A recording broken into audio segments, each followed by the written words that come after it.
Salutations, people! Welcome to Page 3 Killers, Murders That Went Unnoticed, a podcast where we dive into the murder cases that went unnoticed by our nation's newspapers.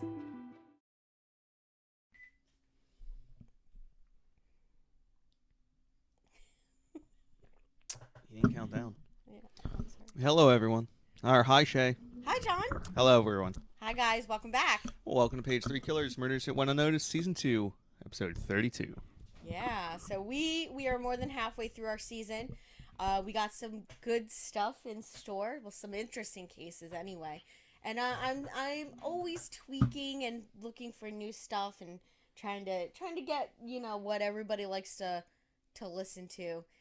So if you guys out there have any suggestions, let me know and I can always pop it in. But this week we are going to be talking about Richard Biegenwald out of Monmouth County, New Jersey. Right? I pronounced that right? Monmouth? That is correct. You work out of that area all the time. Or as everyone else who doesn't live in New Jersey calls it, Monmouth, New Jersey. Yeah, Monmouth. Because that's how Monmouth. it's spelled. It's literally Monmouth. Pronounced like the prehistoric beast. Yeah. Monmouth. No, that's a mammoth. Yeah, that's a mammoth, babe.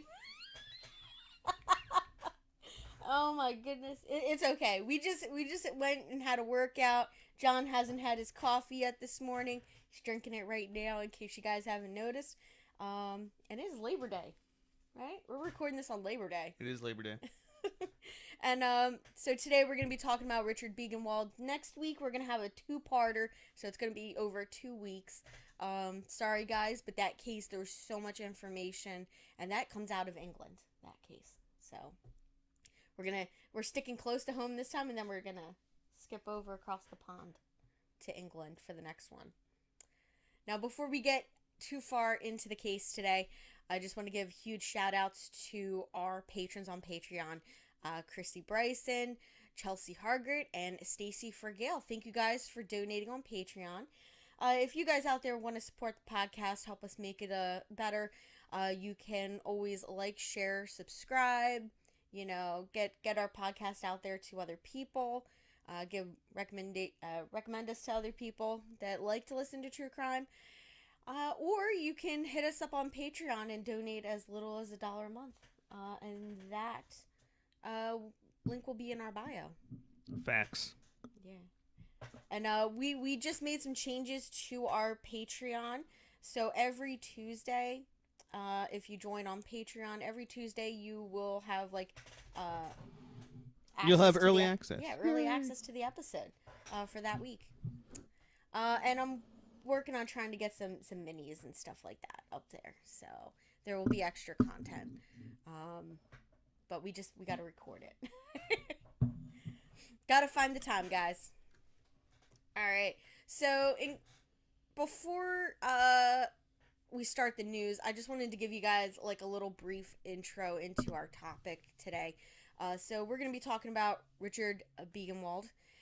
He is an arsonist / American serial killer, and he committed his crimes over a 25-year period between 1958 and 1983, which is an insane working time for a serial killer. 25 years, that's crazy. All right. So now we're going to get into our news. So I chose the news from 1983 because that's the year that he was arrested and his crime spree ended. So we're going to start off on January 3rd. We have Kilauea begins slowly erupting on the Big Island of Hawaii. And for more information, guys, on December 5th, 2018, after 90 days of inactivity from the volcano, it was declared that the eruption of Mount Kilauea was done. So the casual 35-year eruption? Yeah, just casual. I mean, they're just like, it's a volcano. It's going to do what it's going to do. You can't really help it, right? So our next news story This one here was kind of a big deal. I remember listening to a documentary about this. So on February 23rd, the United States Environmental Protection Agency announces its intention to buy out the evacuate the dioxin contaminated community of Times Beach, Missouri. Never heard of it. You really haven't heard of it? No. Okay, so this developer bought up all of this really cheap land in Missouri, and the problem was that they had treated the area for like bugs and stuff with Dioxin, which is very deadly. It's poisonous to humans, and people were living there and getting sick from it. EPA came out, and they found that the levels of dioxin was stupidly high. So the government decided to purchase out the land from the people that owned it and have them relocate elsewhere because it was really bad. And I watched something on it. It was a documentary. I'll have to find it for you so you can watch it. It was really interesting. And then on that same day, there was a failure of automatic shutdown at the Salem nuclear power plant in New Jersey. Never heard about this one either, and I'm familiar with nuclear power plant issues. Yeah. Well, apparently the manual stuff worked, so I guess it's all good. You want to read April 18th? Sure. April 18th, the 1983 U.S. Embassy bombing of Beirut kills 63 people. Yep. And then on May 27th, we have the Benton firework disaster, which was an unlicensed firework factory in Benton, Tennessee. They had a very powerful explosion that killed 11 people and injured one. They were unlicensed. Like, I don't know. You'll just let unlicensed people work with. Well, the real question is, why aren't you just buying the cheap stuff from China? What are you trying to do? Spend American dollars building fireworks? I don't even know what the laws on that. You might not even be able to do that because they're considered explosives. I have no idea. Yeah. Maybe that's why fireworks are so darn expensive. We have to buy American-made stuff. Yeah. I don't know. I never bothered to look into it. Yeah. So that is our regular news. Now we're going to get into our CD side. We're going to try to do this quick. So February 18th, we have I believe it's pronounced Wami massacre, which is 13 people are killed in an attempted robbery in Seattle, Washington. Yeah. And then I'm assuming it was in Chinatown? Yeah. Now on March 22nd, Judith Neely is convicted of kidnap and murder of 13-year-old Lisa Milliken in Georgia and sentenced to death. Her sentence is later reduced to life imprisonment. And I believe we did talk about this one before, and it was like a pretty bad case. And I don't remember that. I believe I remember saying that I think she deserved the death penalty for what she did. But then we have you know what? I'm gonna let you read this one. I feel like you would like this one. This one's gonna make me angry. Fugitive tax protester Gordon Call, who had been on the run for 4 months, is killed in a shootout with police in Smithville, Arkansas, along with a local sheriff. Yeah. I need to look this guy up. Seems like a hero to me. Anything that's anti-government's hero to you.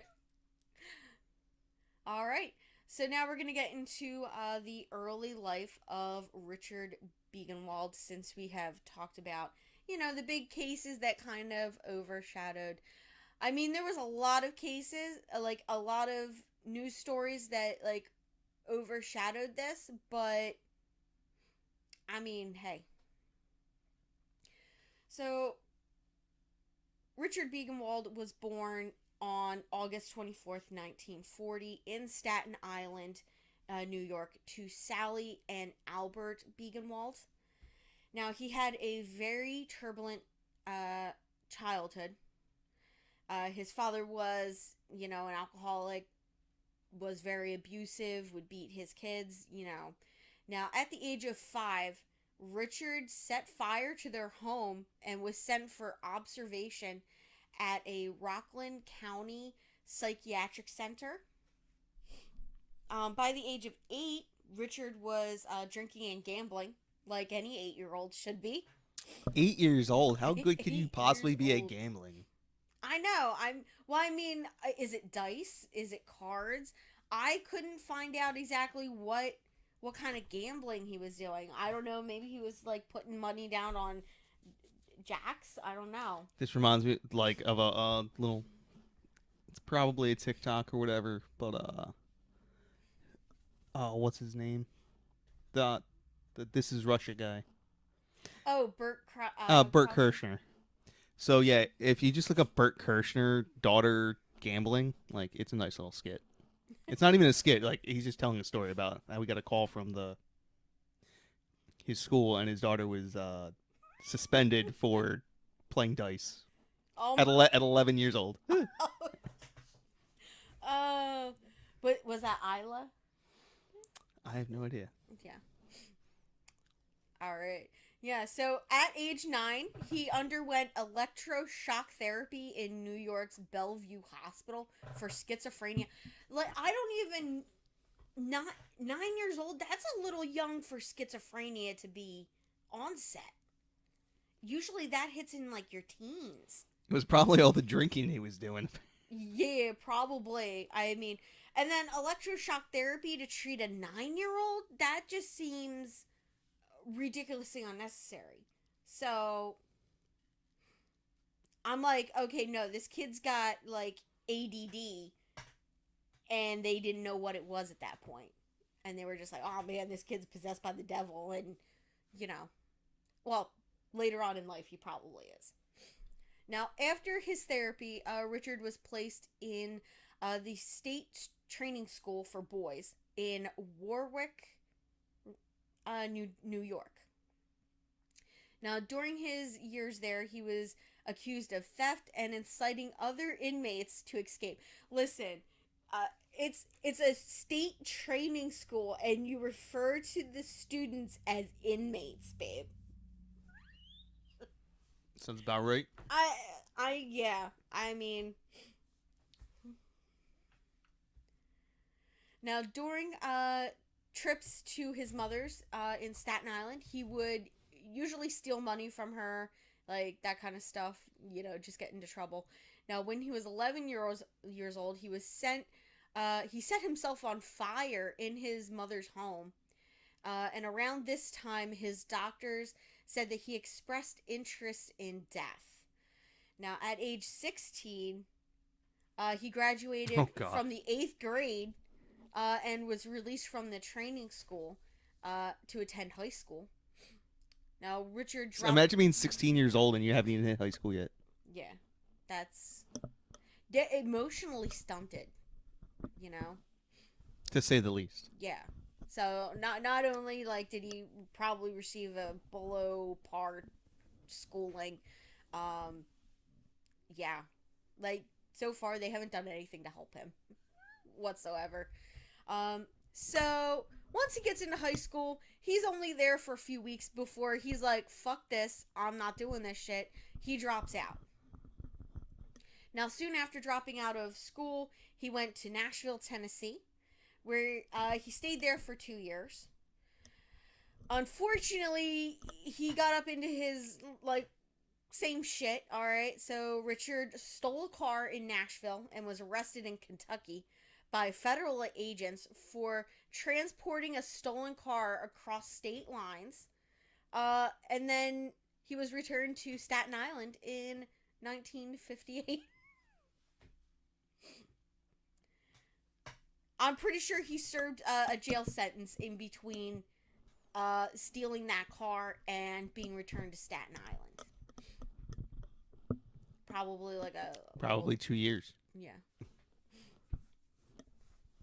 Now, after his return to Staten Island, Richard Biegenwald stole another car and went to Bayonne, New Jersey.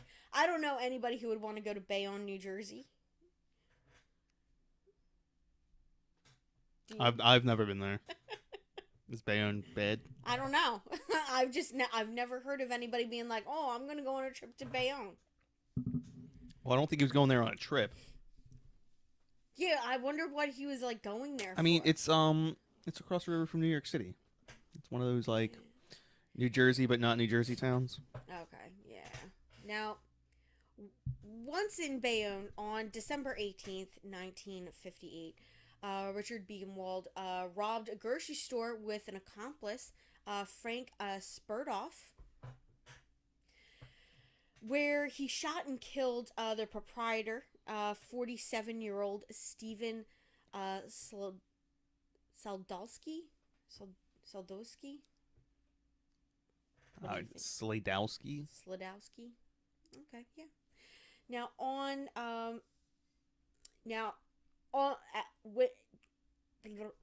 April 18th, Richard was 18 years old at the time, and Jimmy Spurdoff or Frank Spurdoff. He went by. I had two names. No, there's Frank Spardoff. Spardoff. And then there's Jimmy Sparnoff. What is it? Sparroff? Sparnroft. Yeah. They stopped in a deli in Bayonne, New Jersey, at 9:40 p.m. Now, Jimmy was waiting in the stolen cream-colored Mercury car, Mercury that they stole, and he was outside when he heard a gunshot. Now, this is probably more from Jimmy's side. So, Richard, I believe he said that Richard ran out of the store, hopped in the car, and yelled, "Let's get out of here." Several witnesses had reported hearing the shot, including the building owner who lived in the apartment upstairs from the deli. Now, luckily, two witnesses got the license plate number, and police found the abandoned Mercury at 3 a.m. Later. Now, Biegenwald and Sparnoff abandoned the car and stole a 1951 Oldsmobile. What is an Oldsmobile? Like just a brand. Just a brand? Just like Mercury or Buick or Cadillac. Okay. Like I've never heard of that brand. Oddly, an Oldsmobile. That's because they weren't particularly popular. They don't exist anymore. I guess in the early 2000s they stopped. They weren't even particularly popular. Okay. Since I would say, 70s. All right. So the two of them, they continued on and fled New Jersey, obviously. And the two were eventually, a few days later, were pulled over in Salisbury, Maryland. Richard Biegenwald shot Officer Eldridge Heyman. Don't worry, guys. It was just a graze to his cheekbone, so he was lucky. The two got away, but Officer Heyman had a description of the two. They would later be pulled over by Trooper Carol C. Sherman. Was Carol a man's name? Yes, Carol's a man's name. Okay. Yeah. Okay. Now, Trooper Sherman had heard the description over the radio. He recognized the car, pulled them over. And a shootout ensued, ending with Trooper Sherman being shot in the leg and Sherman shooting and injuring Richard Biegenwald. All right. So the two were taken to the hospital.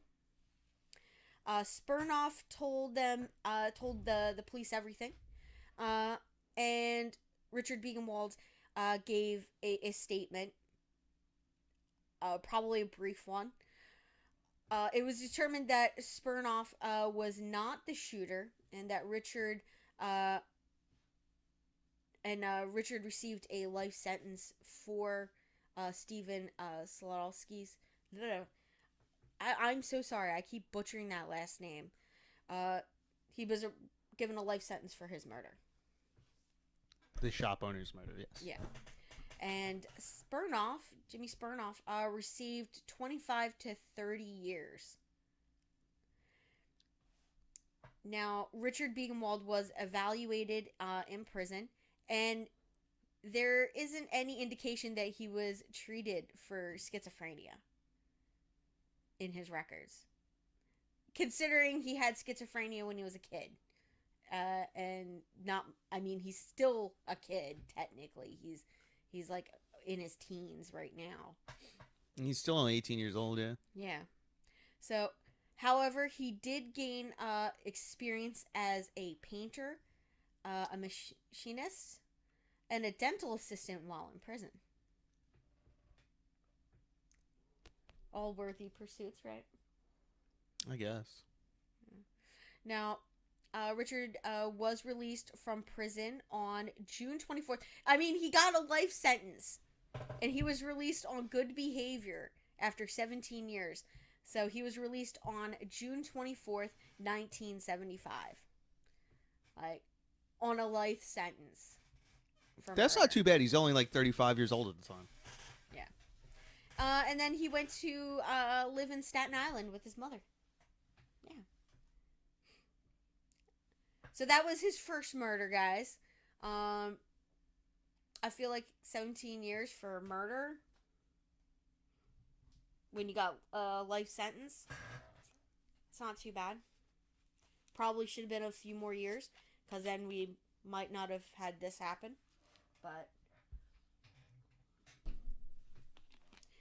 now for the next 3 years, he keeps a low profile, keeps his nose clean, works odd jobs, that kind of stuff. In 1977, he was suspected in a rape case and was wanted for failing to report to his parole officer. He ended up getting arrested in 1980 on a rape charge. Now, while meeting with an attorney who remarked that he had a unique hair color and that he was not sure how that would affect the lineup that he was going to be in. So the following day, to everyone's shock, when he showed up for the lineup, he had shaved his head. He had no hair. And the victim was unable to pick him out of the lineup, and he was released. Well, he's not the dummy. Yeah, they make him out to be. Yeah. So following that, Richard got married and moved to Asbury Park, New Jersey, which I believe that's in a really nice area right now. I mean, it's a shore town. Yeah. Now, in Asbury Park, Richard was befriended by Duran Fitzgerald, who would play a role in several of his future murders.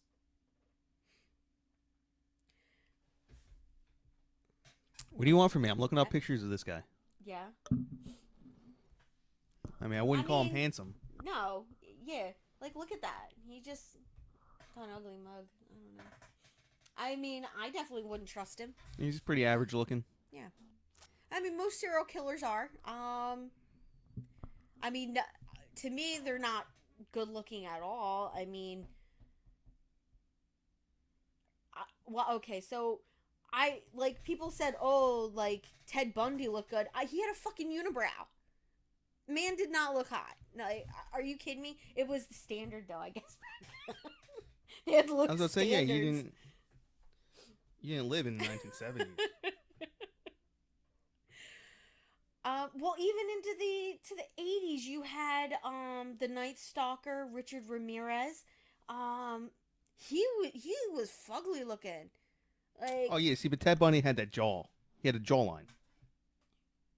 now look up Richard Ramirez. I've looked him up. That guy's like, His eyes are well, him and Ted Bundy's eyes are both like crazy ass psychopath eyes. yeah, they look dead. They look like shark eyes. Like, that's all I'm saying. They Don't look at you. They look through you. Yeah, and like I don't understand how anybody could find them attractive at all. I mean, obviously there are people out there, but you guys are fucking weird. Oh, I was listening to this thing on Teddy K. Really? Yeah. Our good boy Teddy K. We haven't Ted talked about him in Kaczynski, a I know, while. right? And like they're yeah, he like married someone in prison in like I think the 2010s. Okay, no, 'Cause it was a groupie. Okay. Had to Oh. be. Yeah, well, because he wrote this manifesto that was so, like the guy was brilliant, and he wrote this manifesto that was surprisingly like well thought out and well written, which is ultimately how he got caught. Yeah. But she really liked it. She was a teacher, and she really liked what he had going on, and like he had several young ladies, and by young I mean ladies, Yeah. who were 30s, 40s. who would send him explicit mail, and he literally stopped accepting it after he met her. Aw. And she would visit him for days at a time in the prison. Like she'd come back like day after day. Yep, every single day for like 2 weeks straight, Wow. and they would talk for hours. Like he would max out his time with her. It was weird. That's interesting. Now, Considering he probably died a virgin as well. Okay, so he's not dead yet, but he's on his deathbed. Really? Yes, he has. He's had terminal cancer for the last couple of years. Couldn't happen to a nicer fella. I believe earlier this year he had wrote a letter saying that he's not likely to see the end of 2022. Good. That's all I'm gonna say. All right, so now we're gonna talk about. Now this is probably gonna be the first. I feel that there was probably some sexual thing about this because, so his first victim is a murder of happenstance. Okay, so he went in to rob the place and ended up shooting and killing somebody. That was like his first murder. This here, very different. Okay, so he does continue to use a gun in his crimes, but he also starts using other things and targeting a specific age set. Okay, not to say that there aren't going to be some men that fall into his murders, but the murders of the men seem to be happenstance, whereas the women seem to be targeted to me. So this first one of the female murders that we're going to talk about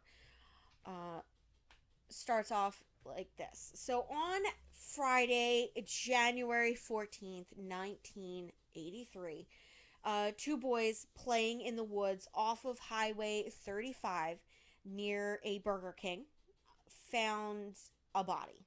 All right. So they both run home to their parents and phone the police. I mean, it always seems to be two boys out playing, like kind of cliche, I hate to say, but like even in like crime series, like the dramatized series, it's always two little boys out roughhousing that find. What do you think two little boys do? Yeah. Go out and play. Yeah. Now, at the scene, police discover a set of female skeletal remains. Now, she was they believe it was a female. And she was clothed in a dark shirt, and blue jeans, and she was found barefoot, which will be kind of important later on. So investigators found 4 bullet holes in the skull. 3 bullets were still inside of the skull. All right. Now, judging from the victim's remains, it was determined that she was most likely killed during the summer. So we're talking 6 months. Yeah. Now, there was no sign of sexual assault. But after 6 months of being out in the wilderness like that, like just being in the elements, I don't think that there would be any evidence of that left. Now, due to high activity in the area, investigators speculated that the body must have been dumped during the wee hours of the morning, because apparently this area was like high traffic. It was a Burger King. Yeah, I mean, so they're like, oh, there could only be a small window of when it could have been dumped there. So Detective Mike Dowling saw the story in the newspaper and was able to match her to a missing persons case. Annie Olszewicz? Olszewicz? What do you think? I'm butchering that. Yeah, you probably got it right, Olszewicz. Now, Annie was last seen on the evening of Friday, August 27th of 1982. Nailed it. Yeah. Now, she lived in Camden, New Jersey with her father. Now, she was heading to Neptune City with a friend, Denise Hunter. Now, Denise lived near the Asbury Park boardwalk. Now, the teenagers headed to the boardwalk for a night out. Now, after walking for a while, Annie and Denise sat down across from the historic club, the Stone Pony. I was actually going to mention that earlier, but I was like, what are the chances? Yeah, it's the Stone Pony. To listen to the music coming from inside the bar, because they were underage. So the thing about the Stone, why it became so big, is because New York's so damn expensive. Yeah. And Asbury Park's right across the bay from New York City, so it became a place, like a quote-unquote cheaper place to... to like go clubbing or... Yeah. Yeah. Listen to some live music and dance. Yeah, so like it was, it's... Whilst there's a ton of clubs in New York City, it is very expensive to own a club in New York City, so... the Stone Pony is a very nice venue. Yeah. Compared to a lot of New York City venues. I mean, hey. So they were sitting down listening to music. Now, Annie's feet were bothering her, so she gave her shoes to Denise, who put them in her pocketbook.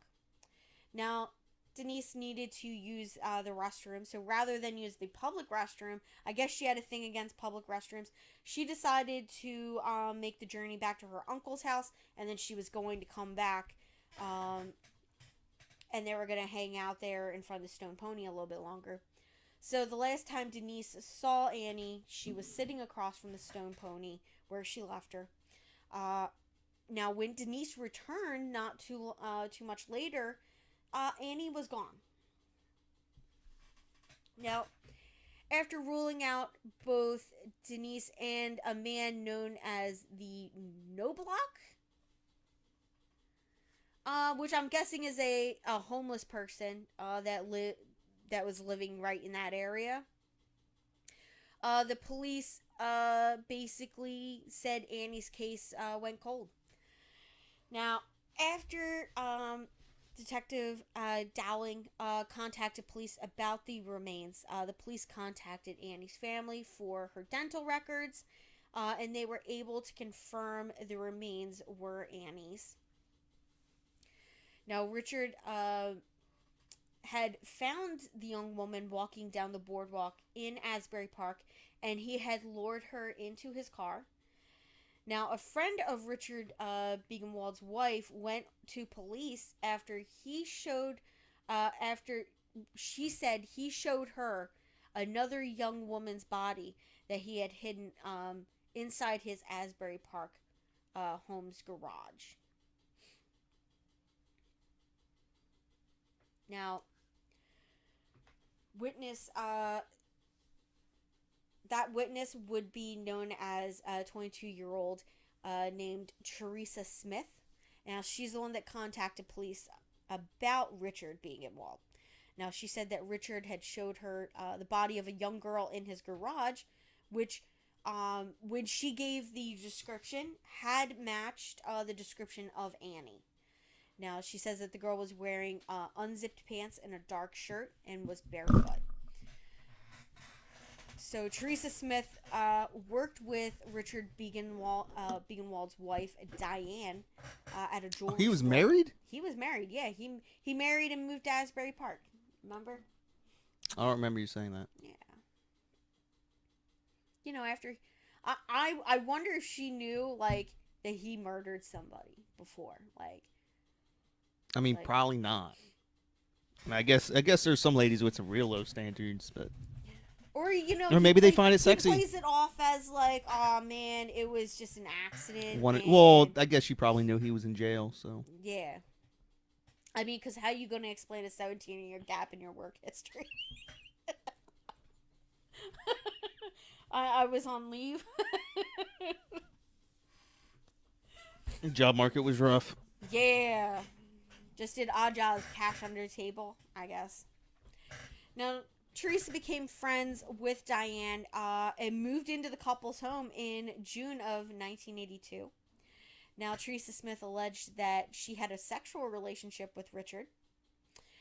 And she said that he taught her how to shoot a gun and said that he preferred to use a .22 caliber because the bullets would go in and rattle around the brain.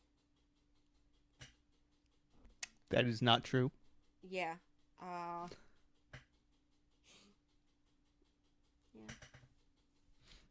I mean, having said that, there's a modicum of truth to it, because at the .22 caliber bullet might not even have enough energy to penetrate the skull.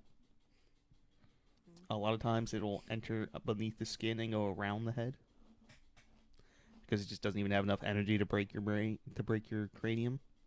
So what happens is, when it does break the cranium, it loses so much energy that it will bounce, quote unquote, bounce off the other side of the cranium. I think that's what he's talking about. Yeah, I know, but it's a kind of a trope in the firearms communities that's what 22s do, and that, like, it's a boomer thing to say. Yeah. Because it was widely believed. Yeah, such a boomer. Okay, boomer. Now, Teresa Smith was described as an amphetamine addict. Hey, I know one of them. I take allergy medicine, guys. Amphetamines every single day. Yeah. Very small dose. Now, that's how she was described, and she told detectives that Diane, who also worked at a hospital, I guess routinely stole drugs from her job for the three of them to use. I don't know what drugs she was stealing, but apparently I wonder what she did. Like, she probably... was probably a nurse. A nurse? Yeah. I think so. I think she was a nurse. I have no idea. Candy striper? I don't know. They don't have those anymore, do they? I don't even know what a candy striper is. Candy striper was just like, you know what? They would probably be like CNAs now. Okay. Like, it was just somebody, or no, I mean, they would be like somebody who's volunteering at the hospital. Gotcha. Like, they would, like, go around and they would just, like, talk to people and, like, get them things. Professional be nicers. Yeah. Yeah. And they usually wore, like, a cute little uniform. I mean, in the movies, that's how they're, you know, portrayed. I don't know if that's true or not, but yeah. In the movies, they always had, like, these cute little outfits. Yeah. Now, Teresa also said that Richard had wanted her to be his partner in crime. Now, he told her that she needed to kill somebody to prove herself to him. And he chose Smith's co-worker, a woman named Betsy. to be her first victim. Now, Teresa Smith invited Betsy to hang out with her one night, but Teresa was unable to kill Betsy, and Richard was infuriated by that she couldn't do it. And later that night, he woke Teresa up and told her to look out the window. And she said that when she did, she saw what looked like a body in the passenger seat of his car. Now, during Biegenwald's trial, Teresa Smith told the story of the night she saw the body, which was later identified as Annie, in the garage. Now, the next day after she looked out the window and saw the body in the car, Smith said that Richard wanted to show her his victim. And this is a quote from her, okay? This is what she said in an interview. He told me this was supposed to be my victim, and I was supposed to kill her. Teresa was also asked if Biegenwald said why he had killed Annie, and Smith quoted Biegenwald as saying, "She was there, so I shot her." Now, when speaking to investigators, Smith divulged another chilling detail from that night. She told them that Richard insisted that she touch the body. Now, he wanted her to pick up the leg and tell him how it felt. He also took a black and gold ring off of the body and gave it to Teresa, who eventually gave it to Diane. Now, the investigators later found that ring in Diane's jewelry box. Now, Annie's boyfriend confirmed that ring was hers. Now, she said that Richard told her that he had met the girl on the boardwalk and offered her marijuana. Now, his original plan was to bring the girl home for Teresa to kill. But the girl refused to get out of bed, and he shot her. So, Smith also told investigators about a man named Duran, right? I'm pronouncing that right? Deeren? Fitzgerald, who lived across the street. She said that Fitzgerald and Richard Biegenwald were ex-cons who met while serving time in prison. And she said that Richard and Fitzgerald were building weapons and bombs in the basement. Now, she also said that Fitzgerald had a hidden room where he grew marijuana. And she said that the men had a poisonous snake that they were extracting the venom from. And apparently they were going to use it to poison people at the Monmouth County Mall. These guys, jeez. These guys are just... I'm not saying they're smart criminals, I guess. I mean, if you're going to do all this crap, you don't tell people. I don't.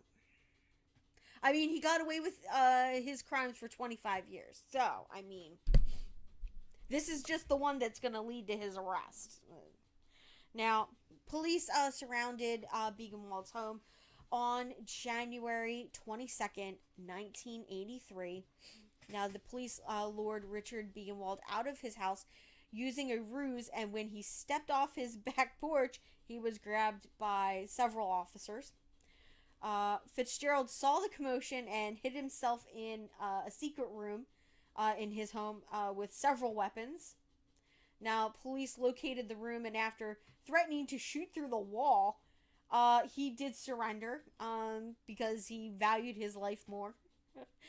Now, a search of the home revealed a large cache of weapons, illegal drugs, pipe bombs, handguns, rifles, shotguns, a machine gun, rohypnol, chloral hydrate, marijuana, a live puffer adler, a venom collecting apparatus, and the floor plans for several notable residences and businesses in the area.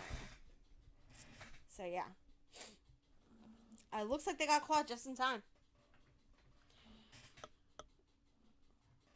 Now, detectives following up on Teresa Smith's information, they find out that Fitzgerald had been in and out of prison most of his life, and he was born in October of 1935. He was raised in Long Island, New York. Fitzgerald then enlisted in the United States Navy, where he served as a paratrooper. That's crazy. You gotta jump out of a plane. I know a couple paratroopers. That's crazy. I would not get in a plane. I mean, I'm definitely afraid of heights. I feel like I would have a hard time flying in a plane. But I definitely wouldn't jump out of a perfectly safe plane. To me, that just seems ridiculous and unnecessary. But I guess there are just some people that enjoy that. Actually, our patron Chelsea Hargrett, she's planning on jumping out of a plane this year. Good luck. With a parachute and somebody else attached to her to handle the parachute. But yeah, that's what they're doing. Told her that's for her, not for me. So Fitzgerald was arrested in 1952 for assaulting someone with a knife, and he was incarcerated from April of 63 to July of 65 at Sing Sing and Attica for attempted burglary. Now, he was arrested again in 1966 for robbing a housing project in Camden, New Jersey, during which he took Camden police officers and 2 others hostage. How do you take cops hostage? You point a gun at them first. That's true. Okay. He was just a little quicker than they were, I guess. I'm assuming. You got the drop on him, I guess. Now, at that time, Smith spoke to police. Fitzgerald worked waxing floors at a supermarket, and he had an outstanding warrant. He had failed to appear in court after being arrested for shoplifting at a local deli. Now, Fitzgerald eventually offered information in exchange for a plea deal, which the prosecutors basically offered him 10 years in exchange for information, leading to the conviction of Richard Biegenwald. Now, he told investigators that he and Richard were involved in gun running operation with another ex-con named Willie Ward. Now, Willie Ward was a drug dealer and prison escapee that they were probably still looking for. Now, Fitzgerald also said that he helped Richard Biegenwald dispose of the body of young women. Now, he also told police that Richard had killed William Ward. Fitzgerald and Ward apparently had been fighting over money. And Richard intervened, shooting Ward in the head 3 to 4 times, which I feel like is his standard thing with the .22. He would shoot them 4 times in the head. And basically, so he did that to Ward, killing him in his home in Asbury Park in September of 1982. Now, Fitzgerald led police to where they had placed Ward's remains in the Mount Calvary Cemetery in Neptune, New Jersey. Now, Ward's remains were found in an area of the empty cemetery where excess dirt was disposed of.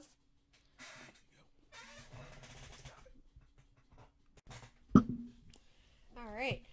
So they found the remains now of William Ward in the cemetery in Neptune, New Jersey, that Mount Calvary Cemetery.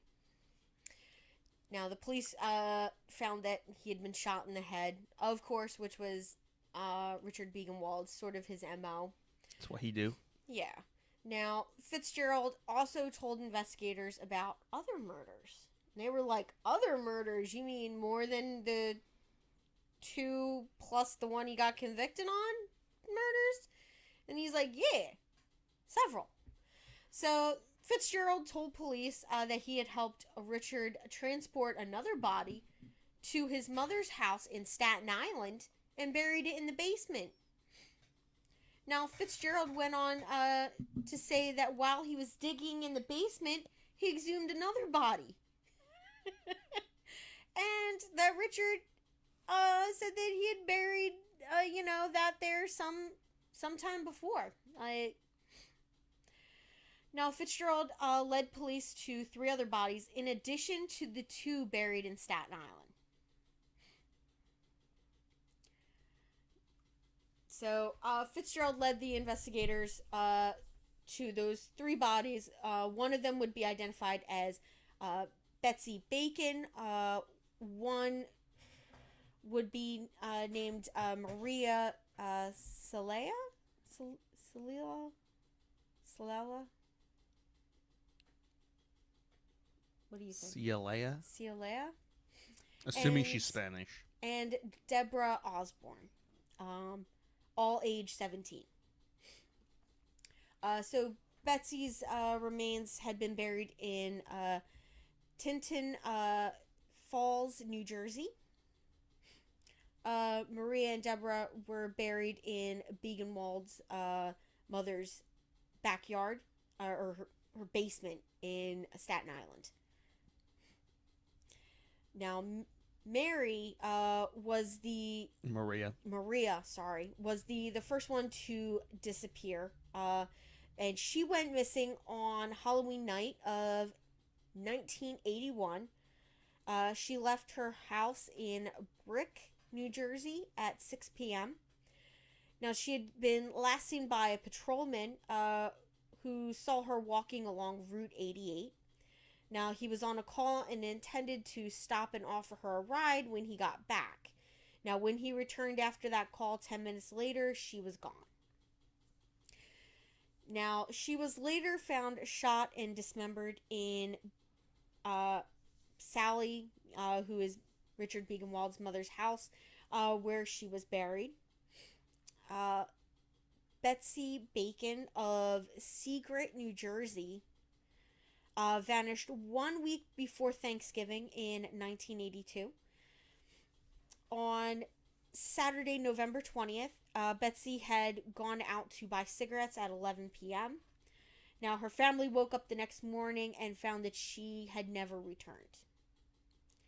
Now, the third victim that Fitzgerald had led them to was Deborah Osborne.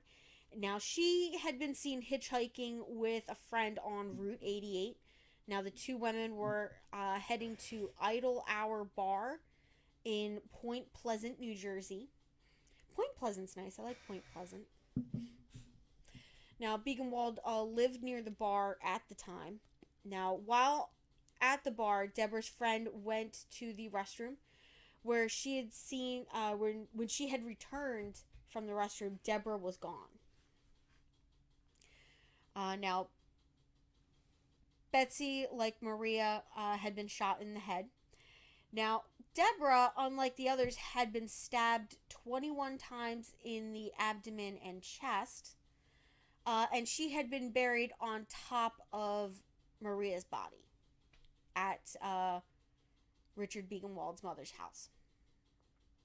So Richard was also suspected, but was never charged in 2 other killings. The one involved the shooting death of John Patrone, an ex-convict and sometime police informer. Now, his body, minus his jaw, was found in June of 1978 at the abandoned airport in Flemington, New Jersey. Now, he had been shot to death, very similar to some of the others. Now, the other case involved a 17-year-old Virginia Clayton. Now, she had been abducted and killed on September 8th of 1982, and her body was found 3 days later, 4 miles from the site of where John Petrone was buried. Now, after his 1983 arrest, Richard Biegenwald was charged. In exchange for a plea deal that would allow him to avoid the death penalty, offered to lead investigators to more bodies. Now, the prosecutor, Charles Buckley, thought it over and he refused that. He was like, nope. Now, Richard Biegenwald is quoted as saying, do you want to read that for me? I always make you read the serial killer. I came to Jimmy at the beginning of the case and said, listen, I'll give you 25 bodies so these families can have closure. Take the death penalty off the table. We'll take the pleas and go home. And Jimmy is referring to Jimmy Fagan, the assistant prosecutor. Yeah. Now, during his trial, forensic psychiatrist Dr. Ezra... Oh my God. Do you want to take a whack at that last name? Eskenazi. Testified for the defense. Now, Dr. Eskenazi reviewed Richard Biegenwald's medical history and examined him 3 times over a year, and he diagnosed Richard with antisocial personality and paranoid traits. Yeah, that seems pretty spot on to me. Now, Dr. Eskenazi said that Biegenwald lacked the capacity to appreciate the wrongness of his acts emotionally, but not intellectually. Intellectually, he knew what he was doing, but he certainly did not appreciate that it was wrong to kill somebody. Now, the jury convicted Richard in the murder of Annie Marie Oslowitz, and gave him the death penalty. Now, Richard was convicted of William Ward's murder in February of 1984 and got a life sentence. Now, Richard pled guilty to the murder of Maria... can you...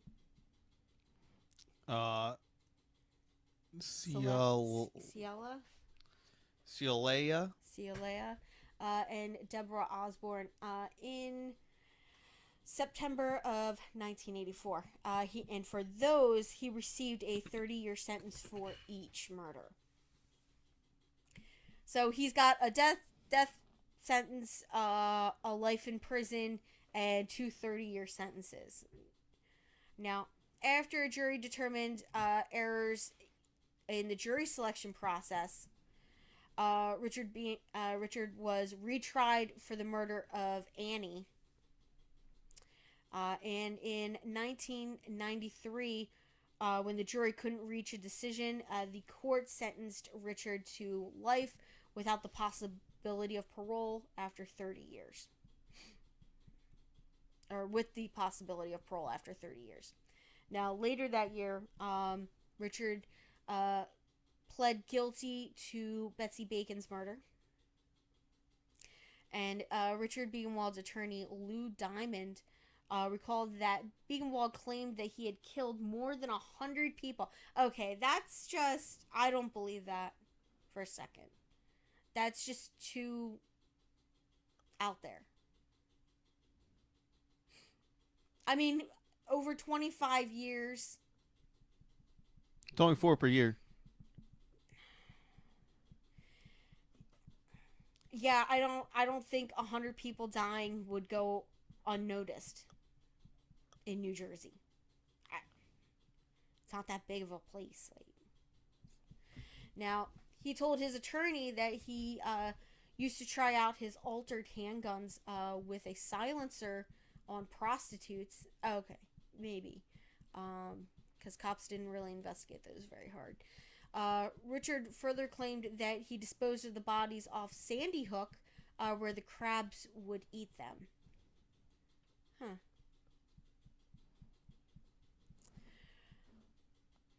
All right. So he goes to jail for a very, very, very long time. And on March 10th, 2008, Richard Biegenwald died at St. Francis Medical Center in Trenton, New Jersey, which is literally right across the river from us.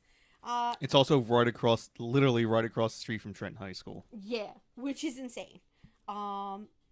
Now, his cause of death was a combination of both respiratory failure and kidney failure caused by lung cancer and his years of heavy smoking.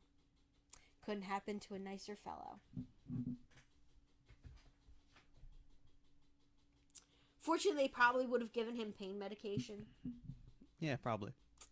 Which, I don't know. Yeah, so that's Richard Biegenwald. Not a very nice person. I can't say that he is missed. Hey, you never met him. Maybe he was very charming.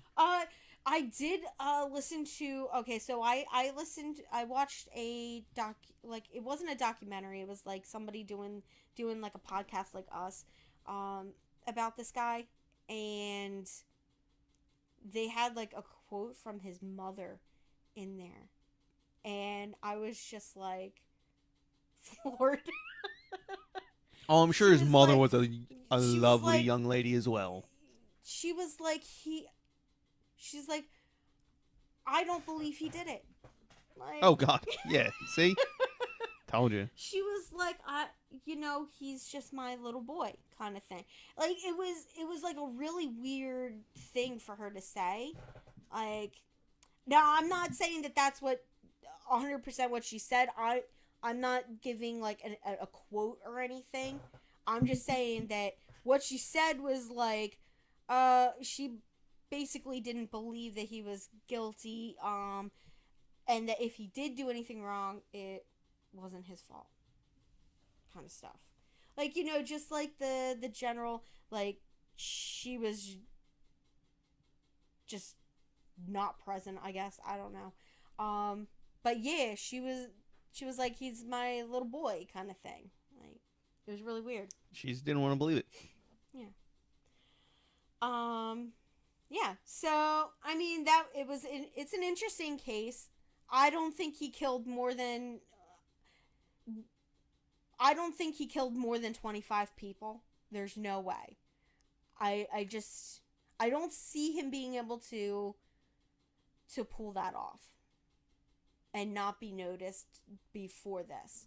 Like, even if they were prostitutes, I mean, how many prostitutes could there possibly be in that area that, I mean, it would start to be noticed, right? I mean, even the Green River killer. What was his name? I don't know. Gary Ridgway, the Green River killer. Even his murders got noticed. I mean, true, he did leave them, and he was known to revisit the bodies several times afterwards, which was really gross and sick. But even the disappearance of the prostitutes in that case, it was noticed very quickly that people were going missing. I don't think that he could kill 100 people and have a good enough track record that he could dispose of like 96 bodies without getting caught. There's no way. even if they are prostitutes. Like, that's a ridiculously insane amount of people for somebody, like, even if it's for a year, for 25 years. Can you just, like, how many times, like, do you think you could possibly get away with, like, killing somebody, dumping the body, and not get caught? Like, that just seems astronomically impossible to me.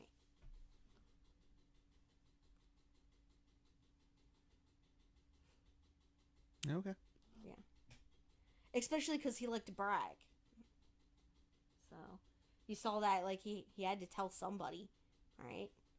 So, I don't believe it.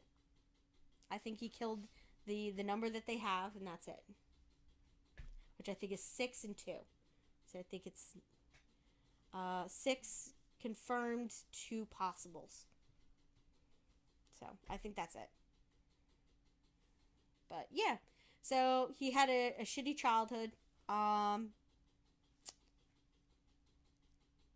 yeah, that created a monster. There you go. Yep. And it was in New Jersey, like. Well, mostly in New York. I guess he kind of hopped the bay a little bit. Yeah. Well, I mean, he buried most of them in New Jersey or New York, Staten Island. 2 of them in Staten Island. The rest were in New Jersey. Yeah, he only buried the 2 in his mom's basement. 3. 3? Right? No, it was 2. All 3 girls? No, there was 3 victims total that the one dude could lead them to. 2 of them were buried in the house, and another one was buried somewhere else. Yeah, okay. Yeah. It was like Tilton. Oh, Tinton Falls? Tinton Falls, yeah. All right. So that's the end of our case for today. It's a little short, I know. But next week, you guys are going to get a full hour at least. This is way over an hour. Oh my gosh. Yeah, I just realized. No. There was only We've stopped it twice. Oh, yeah, that's right. Okay. All right, yeah. I just made myself a liar. I forgot that we had stopped at the beginning after, like, our news stuff. So, yeah. Well, I hope you guys enjoyed the episode, and we will see you back here next week for part 1 of a 2-part series. Bye. Bye.